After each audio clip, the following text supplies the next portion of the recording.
అందులో సెంటు భూమి తీసుకోవాలి. నాయనకు వచ్చిన 5 లక్షలు ఉడుకు చనిపోతే వచ్చిన పైసలు ఉడకంగా అది ఏం చేసారో తెలియదు. నా సొంతంగా నా పేరు మీద బండి ఉంది, ఆటో.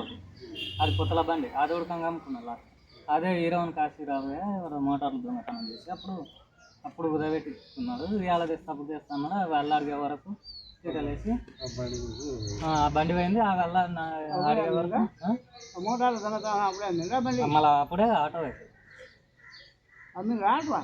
మళ్ళీ అమ్ముతానే అమ్మకుండా కుదబెడితే ఇన్ని రోజులు ఎవడు పెట్టుకోడు.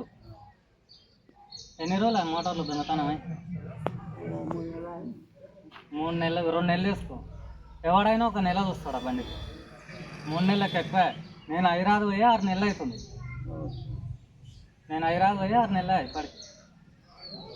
ఎందుకంటే నేను 6 నెలలు ఎట్లా అంటే నేను హైదరాబాద్ పోయినాక చిట్టి వేసిన. ఆ చిట్టి నేను ఎన్ని చిట్టీలు కడితే హైదరాబాద్ పోయినప్పుడే స్టార్ట్ చేసినాను. ఎన్ని చిట్టీలు కడితే అన్నీ వస్తాయి, అన్ని నెలలు వస్తాయి. మరి ఇప్పుడు నువ్వు భాగం అడిగావా? ఇప్పుడు నీకు భాగం ఉంది కదా. ఇప్పుడు ఆడిపోయినాక అరే అడిగితే ఏంది కావేరి వాళ్ళ తిప్పలాలు అరే అడ్డం నన్ను దెంగుదురా అంటుంది అమ్మ.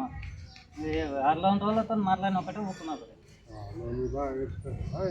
సాబ్ ఏమన్నా అడిగినా అనుకో, నాకు మొదలు లేడుగా ఎట్లా నన్ను వచ్చి దెంగురా. కన్న కొడుకులు మాటలు ఆ మాటలకు ఉండబోతే అవుతుంది. అరే ఏమంతానికి ఎందుకు నువ్వే రా అంటారు.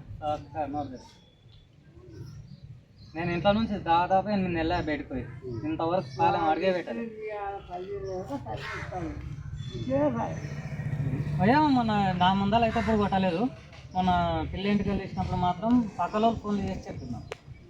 ఇప్పుడు అని ఆ ఊర్లో నేను దాదాపు 6 సంవత్సరాలు ఉన్నా అంటే ఎవడో నాకు మంచిగా ఉంటారు. వాళ్ళు చేసి చెప్పారు. మెడికల్ శేఖర్ అట్లాగే పెద్ద వాళ్ళు ఉంటారు.